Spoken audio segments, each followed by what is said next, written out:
চলেন আজকে আপনাদেরকে 90 দশকের প্রেম কাহিনী শোনাই।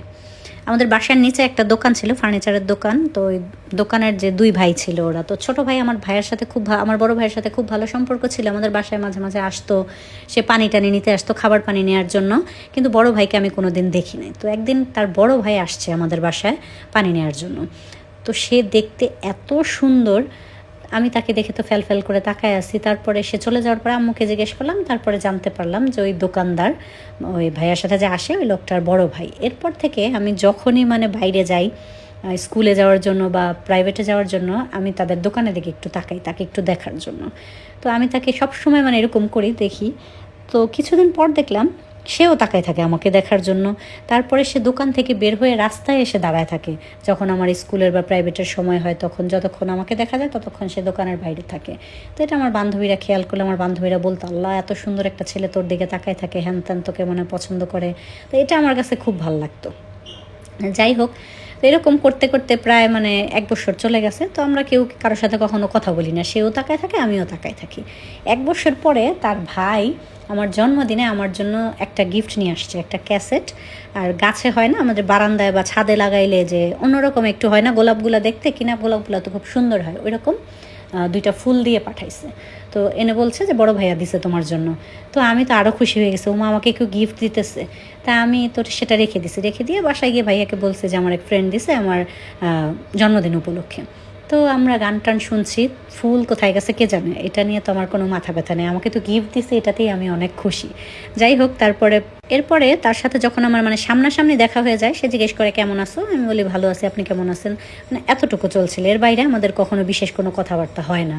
তারপরে এমন চলতে চলতে তো আমার এসএসসির পরীক্ষা দিলাম। আমি এসএসসি পরীক্ষা দেওয়ার পরে যে 3 মাসের যে ছুটিটা থাকে, তখন তো আমি বাসায় আর কতদিন থাকবো। তারপরে আম্মুরে বললাম, আম্মু পরে আমাকে আমার বড় বোনের শ্বশুর বাড়ি দিয়ে আসছে, যে আমার বড় আপুর বিয়ে হয়েছে গ্রামে। তো ওখানে গেলাম, গিয়ে ওইখানে খুব বেড়াইতে গেছি। তো ওইখানে আমি 1.5 মাস পর থাইকা তারপরে আসছি ওইখান থেকে।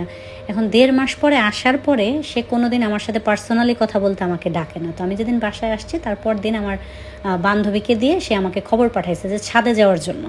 তো আমি ছাদে গেছি, ছাদে যাওয়ার পরে সে আমাকে বলতেছে, তুমি কিভাবে পাল্লাই এতদিন পর্যন্ত থেকে আসতে, তোমার কি আমাকে দেখতে ইচ্ছে করে নাই? তা আমি বললাম, আপনাকে দেখতে ইচ্ছে করার কি আছে, আমি গেছি বেড়াইতে, আমি পরীক্ষা শেষ, আমি বেড়াবো না? আর এখানে গ্রামে গেছি, অনেক মজা হয়েছে, হ্যান ত্যান। তো সেই একটা কথাই বলছে। তারপরে যে কেমন আছো, ভালো আছে, এই তো 2-4টা কথা বলে 2-4 মিনিট হবে সর্বোচ্চ, সে চলে গেছে। এতটুকুই কথা আমাদের, এর মধ্যে আর কোনো কথা হয় না। তারপরে আমার বাসা থেকে রেজাল্ট বের হইলো, কলেজে ভর্তি হইলাম, কিন্তু আমার প্রচুর বিয়ের প্রস্তাব আসতেছে। তো আমি দেখতে যেহেতু অনেক সুন্দরী, তো আমার মা একটু চাইতেছিল একটু ভালো জায়গায় আমার বিয়ে হোক, আর যেরকম চায় আর কি মায়ের, একটু বড় লোক ছেলের কাছে আমার বিয়ে হোক। তো ওইরকম একটা সম্বন্ধ আমার জন্য আসে। তারা খুবই প্রভাবশালী পরিবার, তারাও চাচ্ছিল খুব সুন্দরী একটা ছেলের বউ।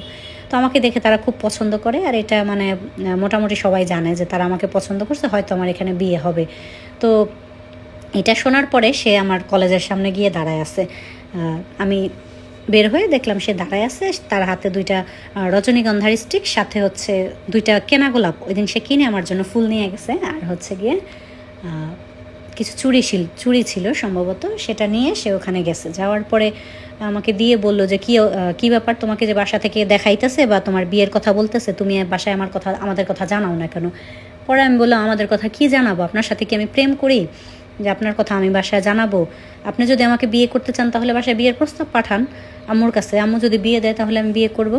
তারপরে সে আমাকে জিজ্ঞেস করলো, তাহলে এতদিন যাবৎ যে আমাদের মধ্যে কিসের সম্পর্ক ছিল? আমি কোনো সম্পর্কই ছিল না, আপনাকে আমার ভালো লাগে, আমি তো এখনও বললাম আপনাকে আমার ভালো লাগে, যদি আপনি বিয়ে করতে চান তাহলে আপনি বাসায় প্রস্তাব পাঠান।